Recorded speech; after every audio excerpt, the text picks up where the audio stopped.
Got it. Got it. There's been a number of different regional groups that are popping up. I know some people that have decided that, they have strong practices and they're in a close proximity with one another. So they decided to potentially merge their practices to create their own small DSO, thereby potentially increasing their valuation for a group of practices, a higher valuation than they could get as a single practice. Is this a strategy that you have seen work or not work, or is this attractive to the IDSOs? The interesting thing is there are a couple of ways to execute that, and there's a right way and a wrong way. So when you get a group of practices together and they actually merge their practices together and go on central operating systems with a single leader and one person who gets to sign the checks, yes, that can work. That takes time.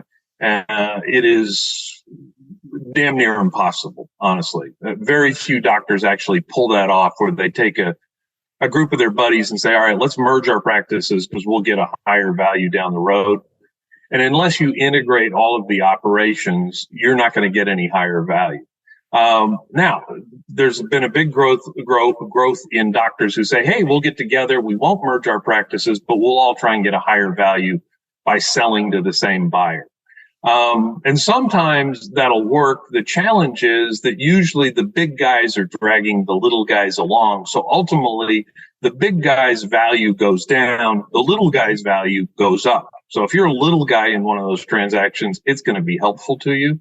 If you're a big guy in one of those transactions, not so much.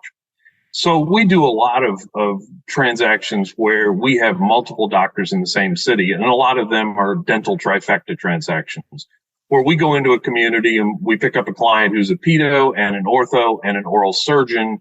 So you can create a strong referral network. And when we do that, what we do is make sure that each of the practices still has their own individual optionality. So I'll give you a good example of that. Also in New York, we had a client that come to us, it was a large pedo ortho practice.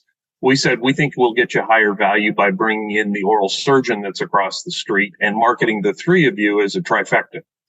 And as we went through that process, ultimately the higher value for the oral surgeon was going to be realized by going to an oral surgery only group. There was an oral surgery group that was approaching their recapitalization, and so they were paying silly prices for practices. So ultimately the oral surgeon left the trifecta group. And keep in mind, we never merged these practices. They just happened to all be clients of ours.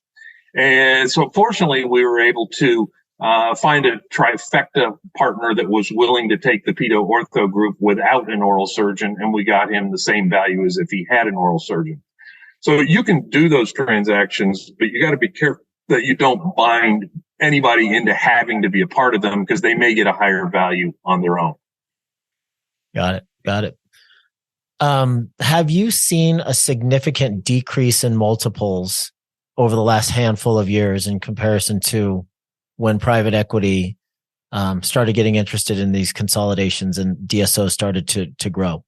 No, multiples have been going up, and our highest multiple deal ever, excluding one strange example that was 23 times EBITDA, just because it was underperforming and had 20 pediatric offices in the middle of a big ortho group that wanted them.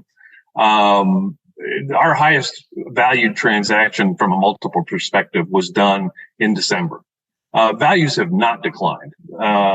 Multiples have not declined. If anything, they've gone up, only because as you go through the bidding process, when you have all this new capital that has come into the game, they have to buy practices. That's why they got the capital. And if the market a year ago was 8 times EBITDA, and the bidders are saying, you know what, we're paying 9 times EBITDA, the new guy who has to invest the capital is going to pay 10 times EBITDA. And again, these are larger practices. That's not a multiple that we get for a practice with $500,000 in EBITDA, but the multiples have not declined. Not yet. I expect if interest rates keep going up, we'll see an impact on that. But at the moment, they have not. So I'm assuming that this varies significantly from region to region and across the United States. But what are some of those benchmarks? So Are we looking at 4 to 5 times EBITDA for $500,000, 4 to 5 times multiple for $500,000 in EBITDA? How does that go up to when you hit $1 million mark, $2 million mark, $3 million mark as far as multiples? So our minimum size client has $500,000 in EBITDA, and the lowest value transaction we did last year was 7 times EBITDA. On the high side, it was 12.2 times EBITDA. So if you have a practice that's got $1 million in EBITDA and you're not in a horrible place and you're growing, you're going to get 7 times EBITDA. And it goes up from there. We've gotten some great GP practices, 9 times EBITDA. It's not that common, and that would be for a practice with, let's call it $2 million in EBITDA. But generally speaking, you're going to start at 7 and go up, and you may start higher. And a lot of it has to do with the number of bidders that we can attract to the practice. With 6 bidders, that's a great thing. When we have 12 bidders, that's a better thing. And when you are trying to place these practices, are you seeing higher multiples go to the younger docs now and to the docs that are willing to stay for a longer period of time? Absolutely. Younger doctors are displacing older doctors at the moment. If you have a 6 in front of your age, and keep in mind I'm 63, so I can pick on us old folks. But if you have a 6 in front of your age, you need to have a plan yesterday. There are groups out there today because of the growth of younger doctors, those under 50, those under 40. You're beginning to see groups that will not bid on a practice where the doctor has a 6 in front of his age, especially if it's a single doc practice. If it's a multi-doc practice and you have a 60-year-old doctor in there, no problem. But for a single doc practice and you have a 6 in front of your age, you need to move tomorrow. Don't wait till Friday. You need to get started on this process tomorrow, because the younger doctors who are discovering that these are really a great business model for them long term are crowding out the older doctors. Interesting. And what is the typical minimum work back time? Are they looking for 3 years minimum now? Most of what we tell doctors is, and again, it has to do with whether it's a multi-doc practice or a single doc practice. But what we usually tell doctors is you can do a shorter time frame, especially in a multi-doc practice. But the highest value that you can achieve is for a doctor who commits for 5 years and says, you know what, I love dentistry. I want to do this as long as I can. I'll commit to 5, but I may want to do 15. They're looking for long-term partners. Where we have challenges is the doctors who call us up and say, hey, I'm done in 2 years because I'm moving to Honolulu. That's not a doable transaction in our world most of the time. Sometimes it is, but it's rare. So 5 years is kind of the magic number. However, you can have doctors who say, look, I'll keep my name on the door. I'll continue to be the leader of the practice for the next 5 years, and I'll work for the next 3 as hard as I've worked for the last 3. But in years 4 and 5 of my commitment, I would like to slow down to part-time, and that's doable. Got it. Interesting. I would like to close with a couple different scenarios. So let's just say that a doctor now is approaching, let's just say, the 5 number instead of the 6 number. Big difference. Yeah, it is. And now they're feeling a little bit burnt out, which is the reason that they're looking for a partner. They have several different providers in the practice, and it's a multiple $1 million in EBITDA operation. So, would that decrease the need for that doctor to stay in and be a grinder in the practice? You bet. Absolutely. Okay. And so what we always look at is the doctor who's got the shorter term horizon. What is his production contribution to the group? And so when you have where the doctor's sub 20% of the contribution, his commitment can be far less if he has a multi-doc practice. Okay. One of the other things that brings up is the opportunity that doctors then may not be aware of, which is all of these invisible DSOs, because they're built on the bedrock philosophy that owner doctors operate their practices. That's one of the key tenets of why they exist. Their theory is owner doctors who have ownership and skin in the game are going to operate better practices than employee doctors. And frankly, that was proven during COVID and the COVID shutdown, because you had a number of employee doctors bail or switch, whereas the owner doctors were stuck. They didn't get to bail or switch. And so all of these groups are going to create a path to, all of the good ones, are going to create a path to partnership for the doctor's existing associates, if he so deems them good enough that he wants them to become owners. These groups are going to create a mechanism for those associates to become owners, and they will also create that mechanism for future recruited associates. It's how you keep the longevity of these businesses, is by making sure that all of your associates and future associates have the ability to become owners, because it puts golden handcuffs on them. They're not leaving. They have upside, a lot of upside.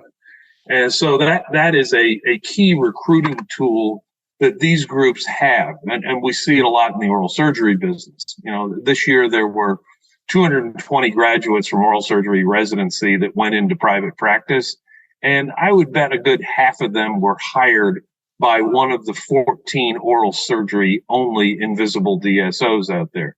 And so what that's done is created a big problem for the single doc oral surgery practices to recruit their replacement. The old doc to doc buy-in model of hire an associate, he learns from you, he works for a couple of years, and he buys your practice. That's gone if you have a larger practice. A, they can't afford to buy it. B, they don't want to buy it. And C, they're tough to find. And we're seeing that in GP as well. So if you go back 10 years ago, about 15% of the dental school graduates went to work for a DSO or an invisible DSO. Mm-hmm. Last year, they're estimating that it was about 35% of the graduates went to work for an invisible DSO or DSO. Now, part of that's because of the growth of the DSO business, but really it's a change in the mindset of these graduates who are coming out of school with a whole lot of debt, saying, I don't want to go into debt and buy a practice. So what's happening there is it's reducing the number of doc-to-doc transactions, because they have fewer buyers interested in buying or buying into or becoming an associate with a path to ownership. And so that's really giving the invisible DSOs a unique opportunity to recruit some of the great doctors, because they can give them ownership. Got it. Okay. 2 last questions here, Chip. I want to be, mindful of your time. Thank you so much for being so gracious with agreeing to this interview, and the information that you're giving is very, very valuable. So the first one is, of the specialties, who are you seeing getting the highest multiples right now? Is oral surgery topping that out right now? No, it's really not. The specialties, in my view, the most valuable specialist in the business are the pediatric dentists, because they are the key to a dental trifecta. Without them, you can't have a trifecta. So I would say the highest valued practice are large pediatric practices.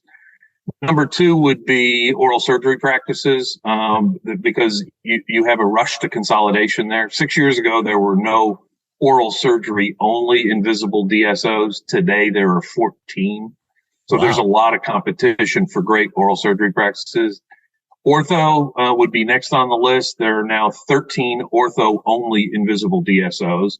The largest being a group called Smile Doctors. Smile Doctors has about 360 offices now. And yet some of the multi-specialty groups have more ortho practice partners than the other 13 ortho-only DSOs. And most groups don't realize that. So we're finding that the multi-specialty groups can be the high bidders for orthos, beating out the ortho-only groups.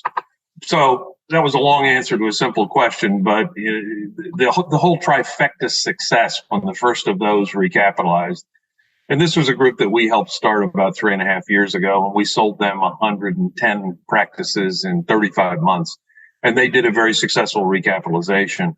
Those were all driven by, you had to have a big pedo to be successful in a community. So once you had the big pedo, the orthos followed, because they would get all the referrals. And once you have the pedos and the orthos, the oral surgeons are eager to get on the referral train as well.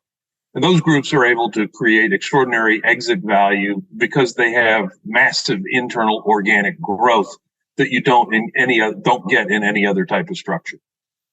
Got it. Okay. My last question is, I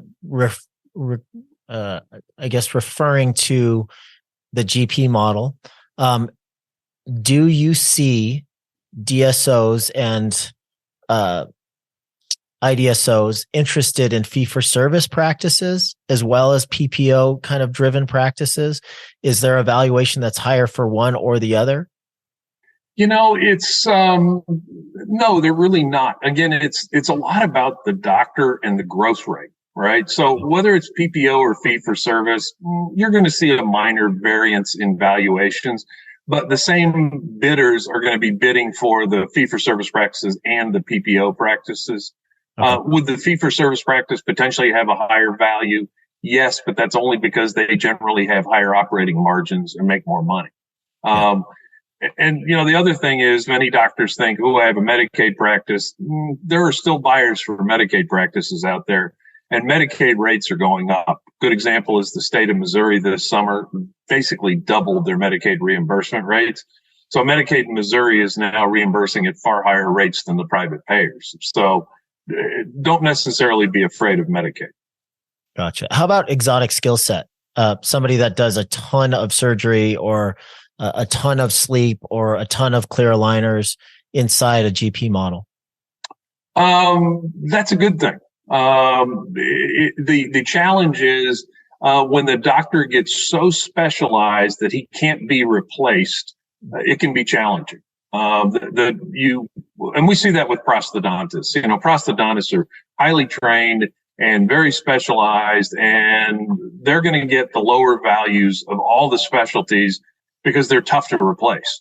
So yeah, you can do lots of different things within your practice, but make sure that they are not things that somebody else cannot do, because you have to be replaced ultimately, either because you got hit by a bus tomorrow or because ultimately you're going to retire. So the challenge with getting too specialized is your replaceability. Another interesting point that I'd like to make is just in the last year, we've seen at least 5 new invisible DSOs form that are focusing on practices that are at least 30% implant revenue based.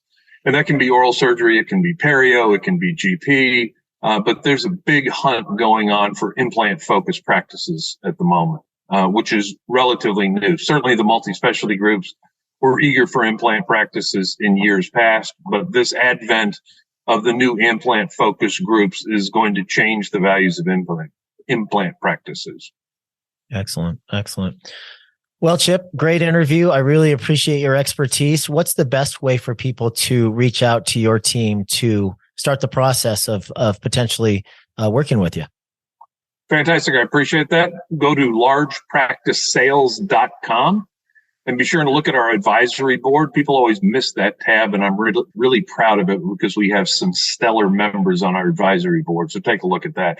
But largepracticesales.com, and you can get to us by phone, by email, by text, and they're all available on our website. Awesome. Well, Chip, you have a wonderful day. Congratulations again on a stellar 2022. I'm sure that 2023 is going to be exciting and with just as much action, seeing as the way that all these consolidations are taking place. It's a hot market right now. I believe it will be. And, doctors, anybody out there listening, give us a call. Let's have a conversation, because we'll give you an idea of the value of your practice in one of these transactions without any cost or obligation, and it's confidential. So it's always worth learning something new because it's coming to your neighborhood. All right, ladies and gentlemen. Chip, thank you, Doctor. Thank you so much. Ladies and gentlemen, the founder of Large Practice Sales, Chip Fichtner.